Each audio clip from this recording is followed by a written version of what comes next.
Hello everyone, today we're going to be modding the Keychron C2 Pro 8K. While this keyboard is already retro themed, we're going to take it a few steps further. Now be careful if you do try and order this keyboard on Walmart. It's $10 cheaper for what I thought was just a lightless version, but as it turns out it's also non-hot swappable. But after a little delay, we now have the correct version and with the super linear red switches.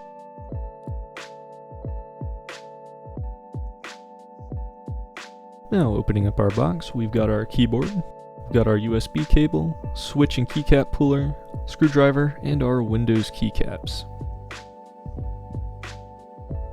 On the back side of the keyboard, we have a lovely retro-styled foil sticker, and flippy feet with 2 different height settings. And of course on the main side we have 104 OSA profile keycaps. Now let's go ahead and do the stock sound test.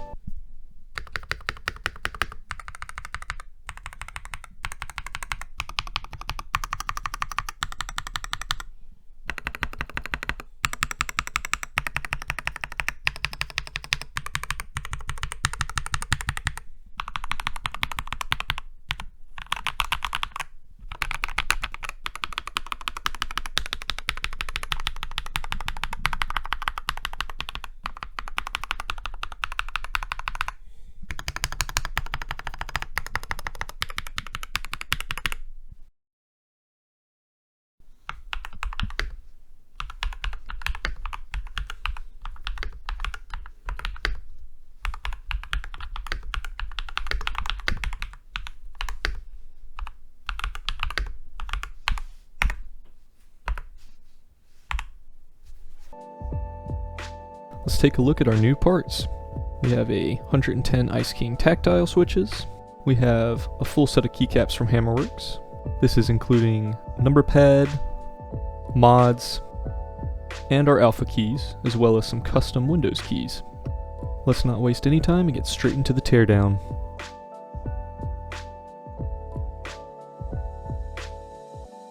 What in tarnation? Well, I guess we'll keep going. Let's get rid of the stinky default mat keys. In fact, let's get rid of all of the keys. The super linear red switches have clips on the north and south ends of the switch. If you don't depress both of them, they are a bit of a pain to pull out, as you'll see on this next one here.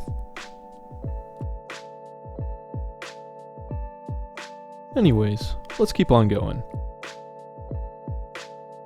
Dang nabbit, happened again.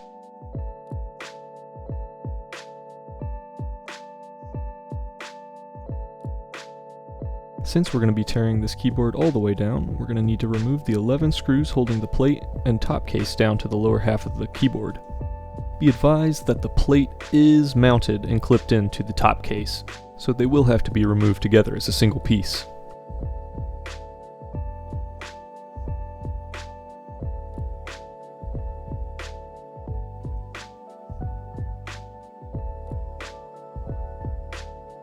Here's the part where things start to get challenging. We're going to use plastic shims to try and separate the plastic tabs holding the top case to the bottom case. Ideally, you want to have a shim on either side of the plastic tab, and then use a prying motion to kind of pop it over the top.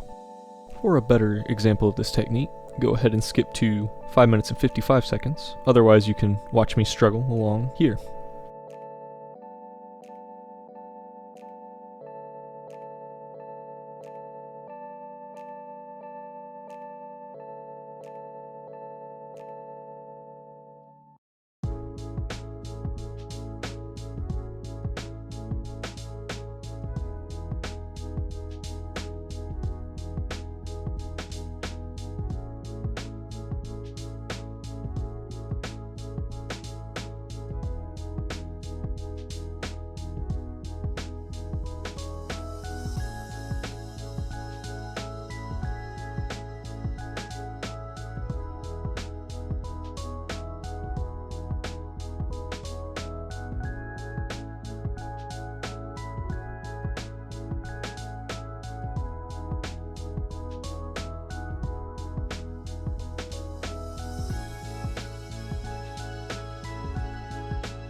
The tabs on the south side of the keyboard ended up being way more difficult to undo than the ones on the top, and the ones on the side.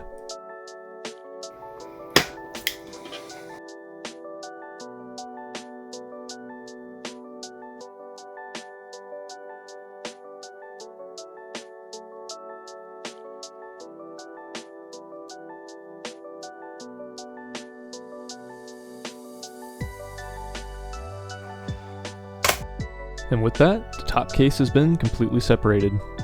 Now to remove the foams and PCB.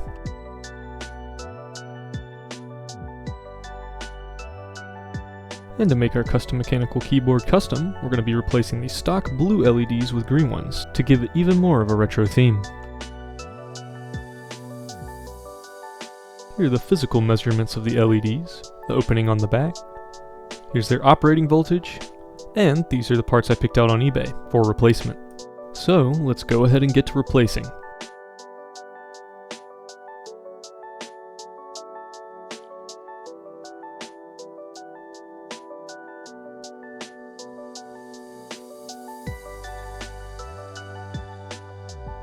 While removing the LEDs this way does take a fair amount of time, it is far safer for the pads than trying to push with the tweezers on the back side of the LED while just desoldering one side at a time. Go ahead, ask me how I know.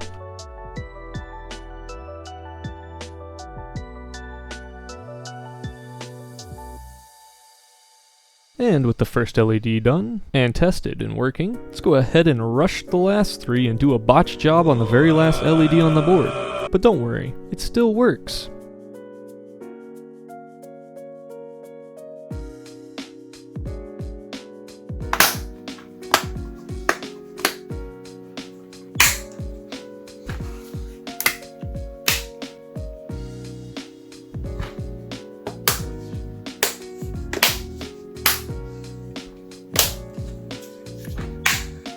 Let's have a little gander at our Durock King Tactile Switches, shall we?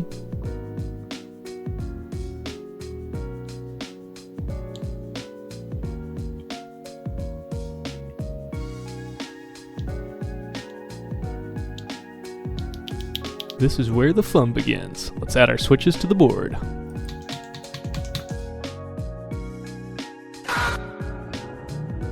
Before we forget, let's put all of our plate screws back in.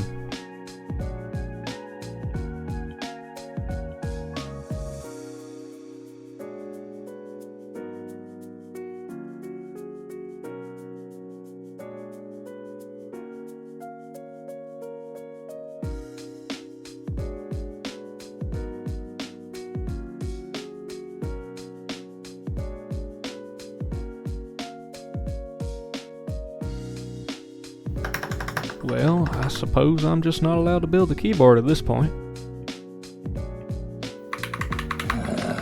Colonel. I really love the look of these colored Windows keys. So nostalgic. Well, it's finally time for the main course. Unfortunately, my Hammerworks spacebar came warped, so I had to wait a week for a replacement to come in. But now that it's on the board, here's your sound test.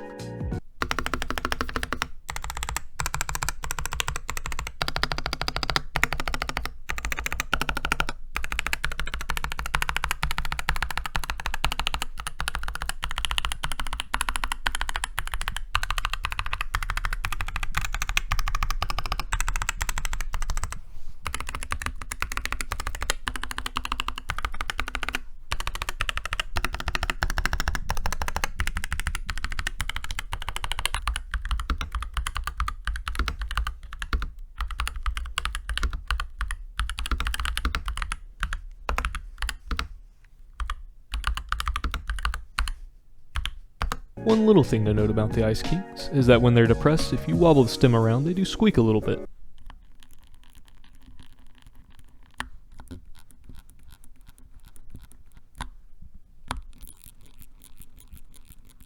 As someone who really despises typing on linear switches, overall I think these mods have really improved the aesthetics and feel of this keyboard, though it does sound a little bit clackier than it did before, which is not my preference, but I suppose I'll find the right tactile switch for myself eventually.